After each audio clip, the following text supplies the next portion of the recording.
Deflation क्या है? ये इन्फ्लेशन का एकदम अपोजिट है। मतलब इन्फ्लेशन में जैसे वस्तुएं और सेवाओं के गुड्स एंड सर्विसेज के प्राइजेस हाइक होते हैं, प्राइजेस बढ़ते हैं, उसी तरीके से डिफ्लेशन में गुड्स एंड सर्विसेज के प्राइजेस गिरते हैं और मनी का परचेसिंग पावर बढ़ता है। आप इन्फ्लेशन में क्या सीखे कि इन्फ्लेशन में वस्तुएं और सेवाओं के दाम बढ़ते हैं एंड मनी का परचेसिंग पावर गिरता है। इसमें वस्तुएं और सेवाओं के दाम गिरते हैं, गुड्स एंड सर्विसेज के प्राइजेस गिरते हैं और मनी का जो परचेसिंग पावर है वो बढ़ता है। यानी पहले 10 रुपये में आप 10 चीज़ें खरीद सकते थे, लेकिन बिकॉज ऑफ डिफ्लेशन आज आप 10 रुपये में 15 चीज़ें खरीद सकते हो। Deflation is the opposite of inflation. Just as inflation is a phenomenon of rising prices, deflation is a phenomenon of falling prices. उसमें प्राइस बढ़ते, इसमें गिरते। And rise in the value of money in deflation, falling prices are accompanied by falling level of employment, output and income. तो इसमें money का purchasing power तो बढ़ता है, लेकिन ये आपके एम्प्लॉयमेंट को भी खाता है, एम्प्लॉयमेंट गिराता है, ठीक है, अनएम्प्लॉयमेंट रेट बढ़ाता है, आउटपुट और इनकम को भी घटाता है। कैसे? डिफ्लेशन कब आ रहा है? जब गुड्स, वस्तुएं और सेवाओं के दाम नीचे आ रहे हैं। तो हमने इन्फ्लेशन में पढ़ा था कि वस्तुएं और सेवाओं के दाम कब ऊपर आते हैं, कारण क्या है उसके? तो उसका कारण है चीज़ों की डिमांड बढ़ना। डिमांड बढ़ी तो प्राइस बढ़े। अब यहाँ पर लोग चीज़ों की डिमांड ही नहीं कर रहे, मतलब चीज़ें ही नहीं बिक रही है, इसीलिए उसके प्राइसेस कम करके बेचने की कोशिश की जा रही है। तो ये डिफ्लेशन की तरफ जा रहे हैं। और जब चीज़ें बिक ही नहीं रही है, तब जो प्रोड्यूसर है, जो प्रोडक्शन कर रहे हैं, उनको अगर नुकसान हुआ, प्रॉफिट ही नहीं हो रहा है, राइट? मैं अगर कोई प्रोड्यूसर हूँ और मेरा माल ही नहीं बिक रहा है, तो ऑब्वियसली मैं एम्प्लॉयज़ को पेमेंट कहाँ से दूंगा, उनकी सैलरी कहाँ से करूँगा, उनके वेजेस कहाँ से पे करूँगा? तो मुझे कहीं ना कहीं लोगों को बाहर निकालना पड़ेगा, मुझे लोगों को नौकरी से निकालना पड़ेगा। सो इस तरीके से अनएम्प्लॉयमेंट रेट बढ़ता है। अब अनएम्प्लॉयमेंट रेट बढ़ गया तो आपकी इनकम घट गई, मतलब आपको नौकरी नहीं तो पैसे कहाँ से आएंगे आपके पास? तो इनकम घट गई। ऊपर से आउटपुट, अब जब पहला बना हुआ माल ही नहीं बिक रहा है तो फिर दूसरा क्यों बनाऊंगा मैं? तो इस तरीके से आउटपुट भी गिरता है डिफ्लेशन में। आई होप आपको ये समझ में आ गया, क्योंकि ये बेसिक है, इसी पे मैंने 2-3 मिनट लिए। अगर आपको बेसिक समझ में आ गया तो आप आगे आराम से सारे पॉइंट्स को लर्न करके लिख पाओगे एग्जाम्स में। Definition: according to Crowther, deflation is a state of economy where the value of money is rising and the prices are falling. तो इनका भी कहना यही है कि भैया जब डिफ्लेशन होता है आपके देश में, तब वस्तुएं और सेवाओं के दाम, मतलब prices are falling and money का जो वैल्यू है वो राइजिंग, वो बढ़ता है। चलिए, कॉजेस, इसके कारण क्या है? डिफ्लेशन के कारण क्या है? Number 1, decrease in money supply. ठीक है, डिक्रीज इन मनी सप्लाई।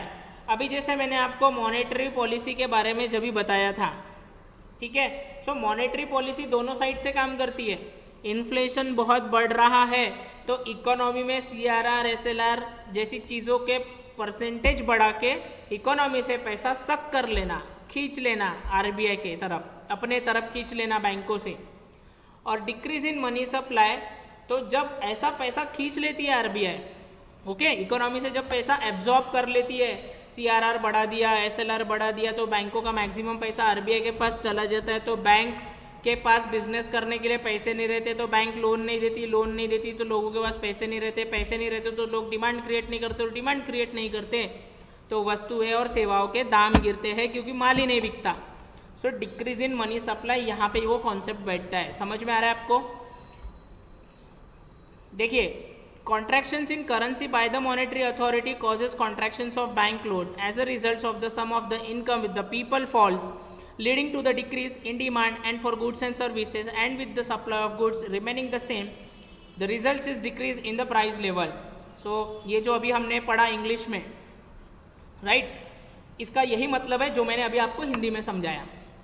ठीक है, reserve bank of India inflation control करने के लिए इकोनॉमी से जब पैसा एब्जॉर्ब करती है, तो पैसे जब एब्जॉर्ब करती है तो डिमांड जो है, लोगों के पास, बैंकों के पास पैसे नहीं रहते बिजनेस करने के लिए, तो बैंक लोगों को पैसे नहीं देती, लोग चीज़ों की डिमांड क्रिएट नहीं करते क्योंकि पैसे ही नहीं होते, और डिमांड क्रिएट नहीं हुई तो वस्तुएं और सेवाओं के दाम गिरते जाते हैं। तो इस तरीके से हमारे देश में डिफ्लेशन आता है। Rise in production. सी, हमने इन्फ्लेशन के वक्त क्या बात की थी कि इन्फ्लेशन के वक्त प्रोडक्शन राइज होना चाहिए। क्यों? ताकि जो डिमांड है उसको सप्लाई मैच कर जाए। अब यहाँ पे राइज इन प्रोडक्शन है, ठीक है। अगर बहुत प्रोडक्शन राइज कर दिया और डिमांड उतनी है ही नहीं, समझ लीजिए डिमांड 100 किलो की है और आप प्रोडक्शन 1000 किलो का करके रख रहे हो, तो यहाँ क्या हो गया, आपका डिमांड और सप्लाई मिसमैच हो गया। आपका डिमांड घट गया, 100 है और सप्लाई 1000 है।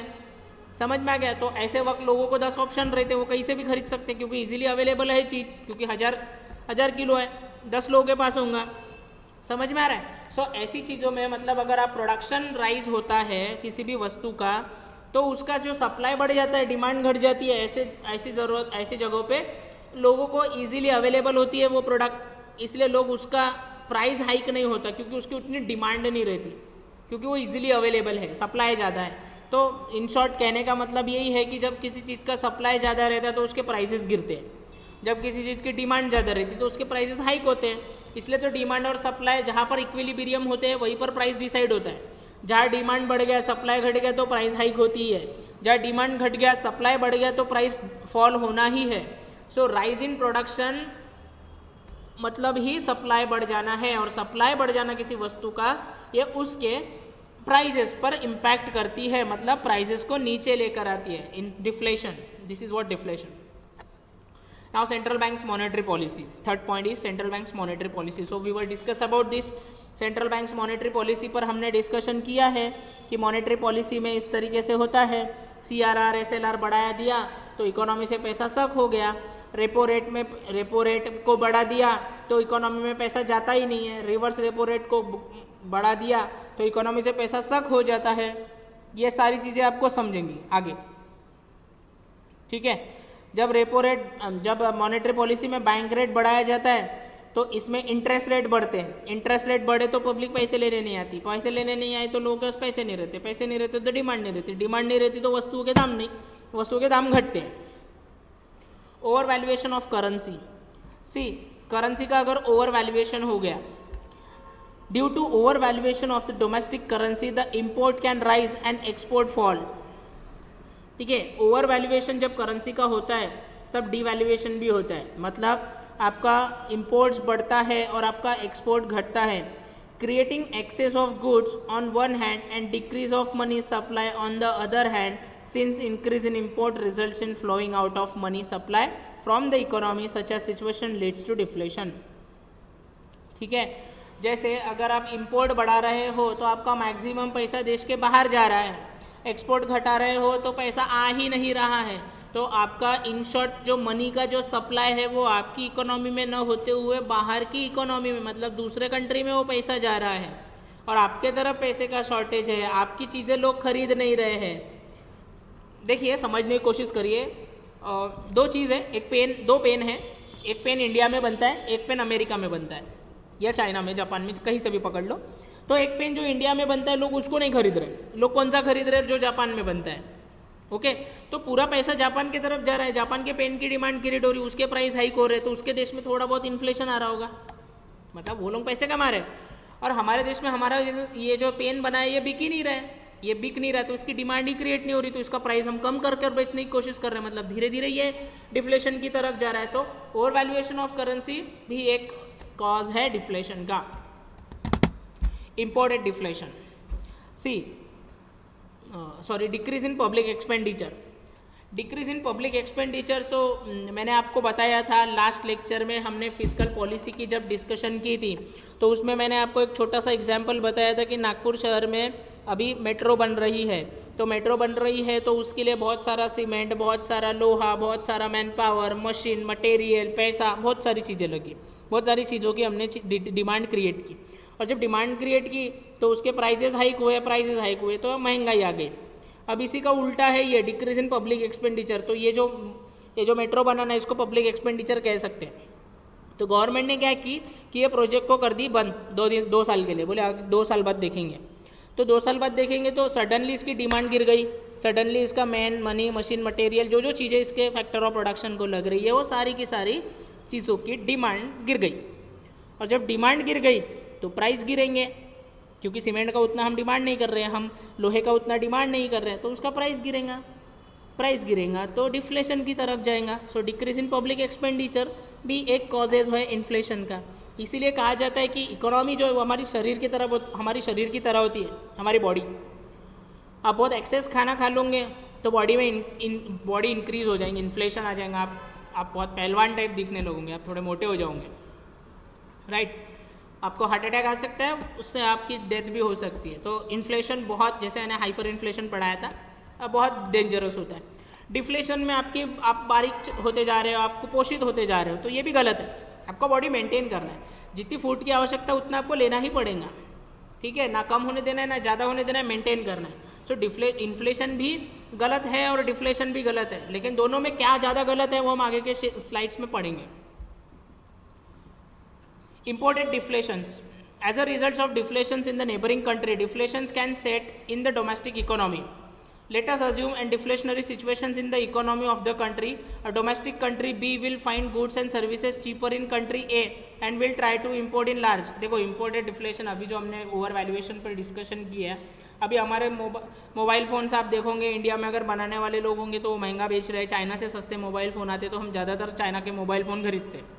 चाइना के मोबाइल फ़ोन खरीद रहे तो इंडिया के मोबाइल फ़ोन नहीं बिक रहे, ये नहीं बिक रहे तो इनके प्राइसेस गिर रहे, इनके प्राइसेस गिर रहे, तो आगे देश में डिफ्लेशन हमारे, यही हो गया इंपोर्टेड डिफ्लेशन। क्लियर, क्योंकि हमारा पूरा पैसा कहाँ जा रहा है, बाहर। Then speculation. See speculation regarding future fall in the prices can eventually leads to fall in the prices in the present with other things remaining constant.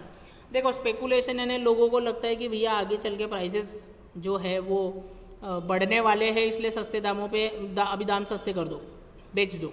तो इस तरीके का जो भी स्पेकुलेशन करने के चक्कर में रहते हैं उससे भी डिफ्लेशन बढ़ता है देश में। Now effects of deflation. Deflations के इफेक्ट क्या है? देखिए डिफ्लेशन के इफेक्ट क्या है। इफेक्ट ऑन प्रोडक्शन, प्रोडक्शन पे क्या इफेक्ट होता है। डिफ्लेशन आ गया, ठीक है, आपका माल बिक नहीं रहा है तो ऑब्वियसली प्रोडक्शन गिरेगा। Deflation adversely affect the producers since the cost of production does not fall as rapidly as the prices of finished good. देखिए माल नहीं बिक रहा है तो प्रोडक्शन तो गिर जाता है, हमारा माल नहीं बिकता है, लेकिन जो प्रोडक्शन हम जिस वस्तु का कर रहे हैं, जो भी प्रोडक्ट हम बना रहे हैं, उसका रॉ मटेरियल में इतने जल्दी या इतने फास्ट गिरावट नहीं होती है प्राइजेस में, जितना हमारे उस फिनिश गुड में होती है, ठीक है। So deflation adversely effect the producer since the cost of production does not fall as rapidly as the prices of finish goods. Further the demand for commodity goes on falling due to deflation, ठीक है। As a result the profit of the producer fall. Next, investors. During deflation the fixed income investors gain because income remaining constant while the prices are falling. जो investors रहते हैं जैसे derivatives debentures holder हो गए या preferential share holder, उनका interest तय रहता है, तो प्राइजेस उनको उनका प्रॉफिट बराबर मिलते रहेंगे, उनको उनका पैसा मिलते रहेगा। जो सैलरीड लोग हैं उनकी पगार बराबर उनको मिलते रहेंगे। तो 60,000 पगार कमाने वाले के लिए अगर डिफ्लेशन आ गया, प्राइजेस घट गई, तो उसके लिए फ़ायदे की बात है, ठीक है, उनके लिए ये फ़ायदे की बात है। ऐसे सैलरीड एंड लेबर क्लास लोगों के लिए अच्छी बात है, लेकिन इन्वेस्टर्स के लिए भी अच्छी बात है। लेकिन जो शॉर्ट टर्म में इन्वेस्टर बैठे होंगे, जैसे इक्विटी शेयर होल्डर बैठे होंगे, जिनको कंपनी प्रॉफिट कमाई तभी उनको प्रॉफिट होता था, ऐसे इन्वेस्टर्स का नुकसान है। Because equity holder are the real owner of the company, तो उसका डिविडेंड कंपनी के प्रॉफिट पे तय रहता है, जबकि प्रेफरेंस और preferential share holder are the co-owner of the company and debenture holder are the creditors of the company. तो कंपनी को फायदा हो या नुकसान हो, उनको पैसा उनका मिलना ही है। तो ऐसे लोग फायदा कर जाते हैं और इक्विटी जैसे लोग नुकसान कर जाते हैं। Salary and labour class. See wages earners and salary person gain during deflation. इनको इन्फ्लेशन में नुकसान होता है, लेकिन डिफ्लेशन में इनको फायदा होता है क्योंकि इनकी पगार फिक्स्ड है। The reason is that with the fall in prices the wages and salary can not be reduce. क्या रीजन है इनको फायदा होने का? क्योंकि प्राइजेस गुड्स एंड सर्विसेज के गिर रहे, लेकिन इनके नहीं गिरते, इनकी जो पगार तय है वो तय है, ठीक है।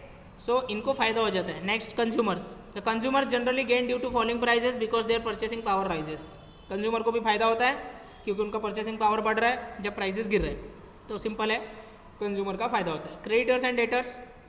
देखिए डिफ्लेशन के वक्त अगर प्राइजेस गिरती है तो वैल्यू ऑफ मनी राइज होता है. As a result the creditor tend to gain and the debtors tend to loose.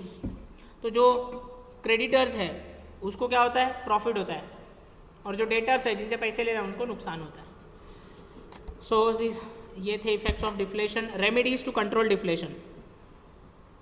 जैसा कि हमने मॉनेटरी पॉलिसी पिछले बार पढ़ा था, फिजिकल पॉलिसी भी अभी 2 पॉइंट, इनके भी पॉइंट्स हम लोग अभी डिस्कस कर चुके हैं ऑलरेडी डिस्कस कर चुके हैं. मतलब मैं आपको इसके बारे में बता चुका हूँ कि मॉनेटरी पॉलिसी में CRR SLR अगर बढ़ा दिया तो इकोनॉमी से पैसा सक हो जाता है, सक हो गया तो इकोनॉमी में पैसा डाला नहीं जाता क्योंकि बैंकों के पास पैसे नहीं रहते. फिर बैंक भी अपना इंटरेस्ट रेट बढ़ा देती है. बैंक ने इंटरेस्ट रेट बढ़ाया तो public home loan, car loan, education loan लेने आते नहीं है, और जब वो लोग आते नहीं तो वो डिमांड क्रिएट नहीं करते, और डिमांड क्रिएट नहीं करते तो उनका वस्तुओं के दाम नहीं बढ़ते. तो इस तरीके से डिफ्लेशन होता है. सो मॉनेटरी पॉलिसी में इस तरीके से डिफ्लेशन को कंट्रोल किया जाता है. तो सॉरी, इन्फ्लेशन को इस तरीके से कंट्रोल करते हैं. तो डिफ्लेशन के वक्त जो 3% था CRR उसको RBI 3% ही रखती है. SLR जो 18% था उसको और 16% कर देती है. तो अगर 18% को 16% कर दिया, 3% को 2% कर दिया, जबकि 3% मैक्स है, इससे नीचे नहीं आ सकता, ऐसा RBI का कहना है. लेकिन हम हमारे उदाहरण के लिए समझ लेते हैं. CRR 2% किया और SLR 16% किया, तो पहले 21% मेंटेन करना पड़ रहा था, अब 2 और 16 18% मेंटेन कर रहे हैं. अब 3 करोड़ बैंकों के पास ज़्यादा है लैंड करने के लिए, तो अब ये 3 करोड़ बैंक लोगों को लैंड करेंगी, home loan, car loan, education loan, personal loan देंगी. तो ये लोन देते वक्त बैंक अपने रेट कम करेंगी, बैंक के अपने इंटरेस्ट रेट कम करेंगी, तो पब्लिक को दिखेगा बैंक लोन दे रही है, तब लोग home loan, car loan, education loan लेंगे, कार लोन लेंगे, तो कार की डिमांड क्रिएट होंगी, तो कार के प्राइसेस हाइक होंगे. तो इस तरीके से डिफ्लेशन को कंट्रोल किया जाता है इकोनॉमी में लिक्विडिटी ऑफ मनी छोड़ के. समझा? Then physical policy measures. तो इसके बारे में मैंने अभी आपको बताया कि गवर्नमेंट जब बहुत सारी चीज़ें डिमांड क्रिएट कर रही है, पब्लिक एक्सपेंडिचर बढ़ रहा है, तो उस पब्लिक एक्सपेंडिचर को घटा दिया तो भी इन्फ्लेशन डिफ्लेशन जो है वो कंट्रोल में आ जाता है.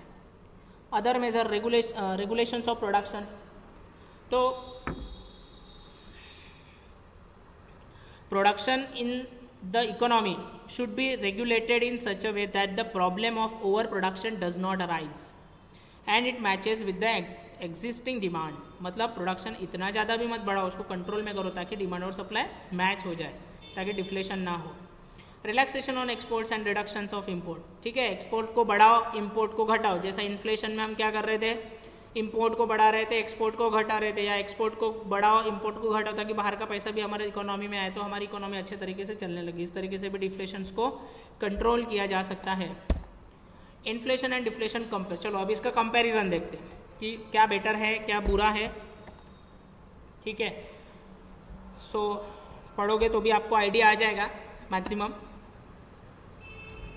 Inflation and deflation are generally consider exactly opposite. ठीक है, दोनों एग्जैक्टली अपोजिट है, बराबर है.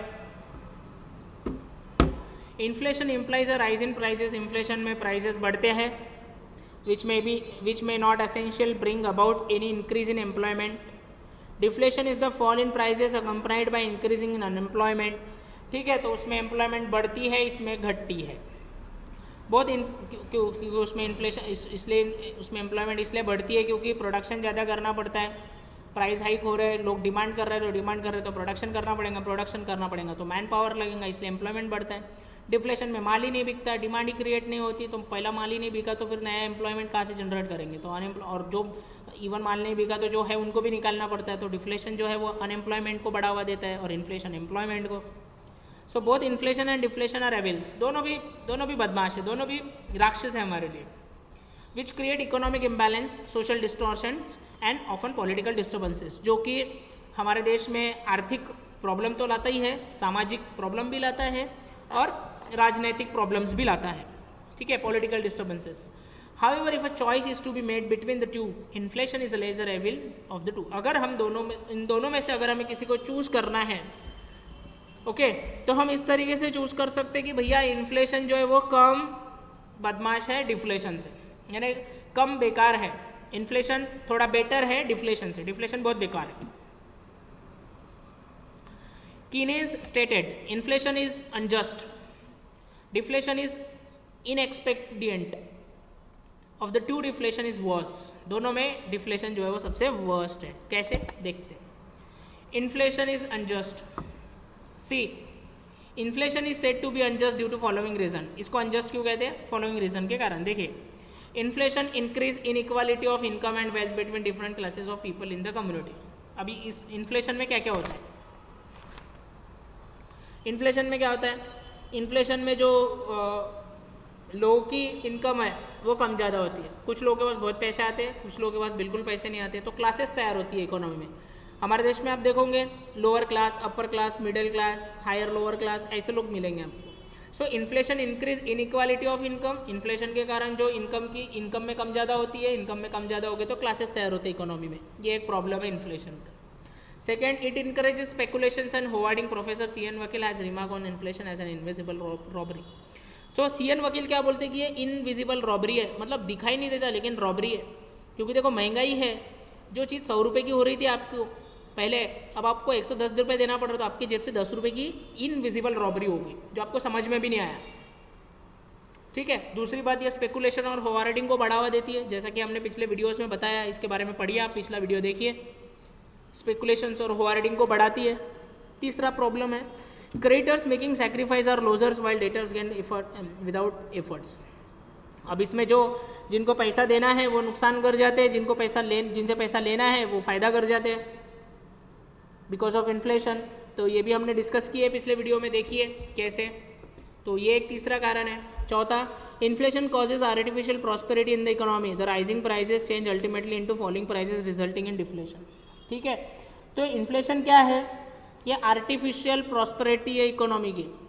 कब धड़ाल्ले से प्राइजेस गिरेंगे और कब डिफ्लेशन की तरफ इकोनॉमी जाएंगे कुछ बता नहीं सकते. तो इन्फ्लेशन, जैसे कि हमने इन्फ्लेशन के प्रकार में क्रिपिंग, ट्रोटिंग, गैलोपिंग और हाइपर पढ़े थे. तो क्रिपिंग इज बेस्ट मैंने कहा था, तब तक ठीक है. लेकिन अगर हाइपर इन्फ्लेशन आ रहा है और सडनली वो गिर गया तो फिर बहुत हानिकारक हो सकता है कंट्री के लिए. सो इन्फ्लेशन के ये एक प्रॉब्लम्स, ये 4 problems. Next, deflation is inexpedient. Deflation के बारे में भी थोड़ा देख लेते हैं. It reduce output and thus reduce the national income of the economy. देखो, डिफ्लेशन में एक तो माल नहीं बिकता, माल नहीं बिक रहा है तो कंपनी पैसे नहीं कमाएंगी, पैसे कंपनी कमाएंगे नहीं तो प्रोडक्शन नहीं करेंगे. अब जीडीपी नहीं बढ़ेगा. ग्रॉस डोमेस्टिक प्रोडक्ट होता क्या है? जिसमें गुड्स एंड सर्विसेज, वस्तुएं और सेवाओं का with in a country border एक फाइनेंशियल ईयर में जो हम प्रोडक्शन करते हैं उसका market price is called GDP. लेकिन जब पुराना ही माल नहीं बिक रहा तो नया कहाँ से बनाएंगे और जीडीपी कहाँ से बढ़ाएंगे. सो इसके कारण इंडियन इकोनॉमी जो है वो इकोनॉमी का हमारा इनकम गिरता है. Deflation increase unemployment. ये भी पता है आपको, क्योंकि जब माल ही नहीं बिक रहा तो एम्प्लॉयमेंट तो जनरेट होंगी नहीं.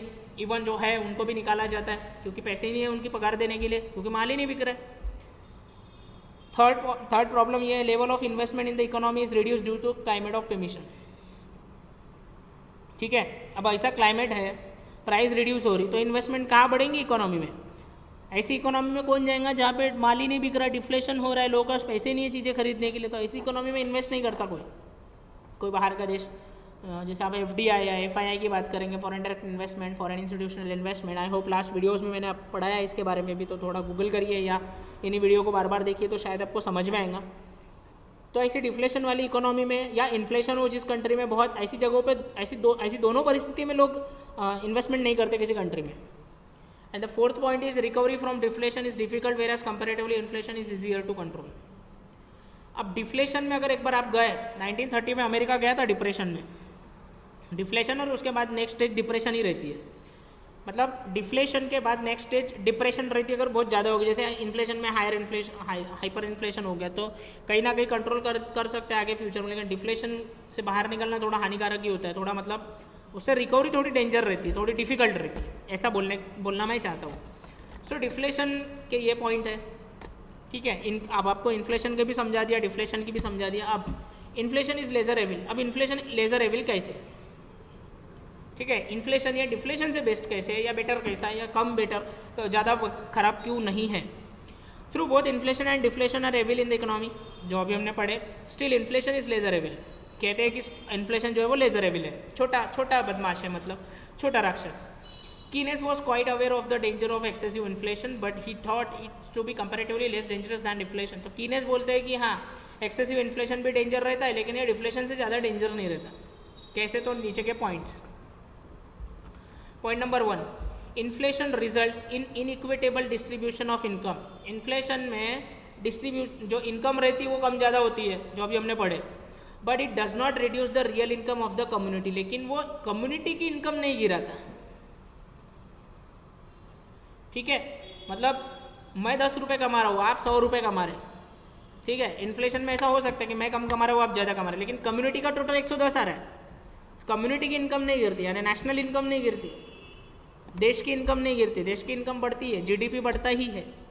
वेराज deflation reduce production level of the economy and thus the national income. तो देखो इसमें तो नेशनल इनकम गिरता है, जीडीपी गिरती है, लेकिन इन्फ्लेशन में आप कम मैं ज़्यादा या आप ज़्यादा मैं कम, ऐसा हम लोग कम ज़्यादा कमा रहे हैं, लेकिन देश की इकोनॉमी स्टेबल है, बढ़ रही है। डिफ्लेशन में आपकी भी गिर रही है, मेरी भी गिर रही है और पूरे देश की भी गिर रही है, इसलिए डिफ्लेशन से बेस्ट है इन्फ्लेशन। सेकंड पॉइंट है increase in investment during inflation promotes employment under deflation. देखो इन्फ्लेशन में एम्प्लॉयमेंट बढ़ रही है तो अच्छी बात है, लेकिन डिफ्लेशन तो पूरी एम्प्लॉयमेंट गिरा देता है और ऊपर से अनएम्प्लॉयमेंट रेशो भी बढ़ाता है। इस माध्यम से भी इन्फ्लेशन बेस्ड है डिफ्लेशन से। Inflation is a moral evil since it encourages speculations and hoarding. Deflations can be said in the demoralizations in a worse manner since it snatch employment from the workers. देखो hoarding, inflation में लोगों की नौकरियां नहीं जाती, भले ही आप कितना भी उसमें स्पेकुलेशन करते हो, आप प्याज को दबा के रखते हो अपने मार्केट में, बाद में डिमांड क्रिएट होने के बाद इन्फ्लेशन बढ़ने के बाद अपने मार्केट में सप्लाई छोड़ते हो, लेकिन लोगों की नौकरियां नहीं जाती। हाँ, स्पेकुलेशन को इनकरेज करता है लेकिन नौकरियां नहीं जाती, लेकिन यहाँ पर नौकरी हाथ से निकल जाती है डिफ्लेशन में, तो ये एक बहुत बड़ी दिक्कत है। Inflation is control through physical and monetary measures. तो ये कैसे हमने अभी आपको सिखाया है कि मॉनेटरी और फिजिकल मेजर से इन्फ्लेशन को कैसे कंट्रोल किया जाता है। But these measure often have failed to control deflation due to permission in spread it spreads. ठीक है, देखो इन्फ्लेशन में इकोनॉमी से पैसा सक करना बहुत आसान हो जाता है आरबीआई के लिए, फट से पैसा सक कर देती। इन्हें इधर रेपो रिवर्स रेपो बढ़ा दिया, बैंकों ने पैसे जमा कर दिए आरबीआई के पास, तो बैंक उधर पैसे ही नहीं देती लोगों को, तो यहाँ पर आगे कंट्रोल फट से। लेकिन डिफ्लेशन में क्या होता है, डिफ्लेशन में इकोनॉमी में पैसा छोड़ा जाता है। अब छोड़ा जा रहा है तो पब्लिक ने लेना भी चाहिए, ये भी इम्पोर्टेंट है। पब्लिक ले रही होंगी तो मतलब है, अगर नहीं ले रही होंगी तो हो नहीं सकता ऐसा। इसीलिए ओवरऑल जब पूरी बातें कर रहे हैं, so inflation is a lesser evil than deflation. And I hope मैंने आपको आज जो भी चीज़ें सिखाई वो आपको समझ में आया होगा। अगर नहीं समझा तो आप मुझसे कॉलेज में आकर मिल सकते हैं, हम इस पर अवश्य डिस्कशन करेंगे अगर आपको कोई भी पॉइंट्स में कोई भी दिक्कत है तो। ठीक है, तो शॉर्ट में देख लेते हैं आज हमने इसमें क्या क्या सीखा है। हमने सीखा डिफ्लेशन क्या होता है, उसका डेफिनेशन देखा, देन कॉजेज ऑफ डिफ्लेशन देखे, इफेक्ट्स ऑफ डिफ्लेशन देखा, देन डिफ्लेशन को कैसे कंट्रोल करते हैं, क्योंकि ये इन्फ्लेशन का अपोजिट है। तो जैसा इन्फ्लेशन में हम मॉनेटरी पॉलिसी में ज़्यादा करेंगे, कम करेंगे, इसमें ज़्यादा करेंगे। इन्फ्लेशन एंड डिफ्लेशन का कंपैरिजन देखा, इन्फ्लेशन के क्या दिक्कत है, फिर डिफ्लेशन से क्या दिक्कत है, फिर इन्फ्लेशन या डिफ्लेशन से कैसे बेस्ड है, इस पर आज हमने डिस्कशन किया है। अगर आपको कोई पॉइंट्स नहीं समझ में आया तो प्लीज़ वीडियो को बार बार रिवाइंड करें, देखें, सोचें और समझने की कोशिश करें।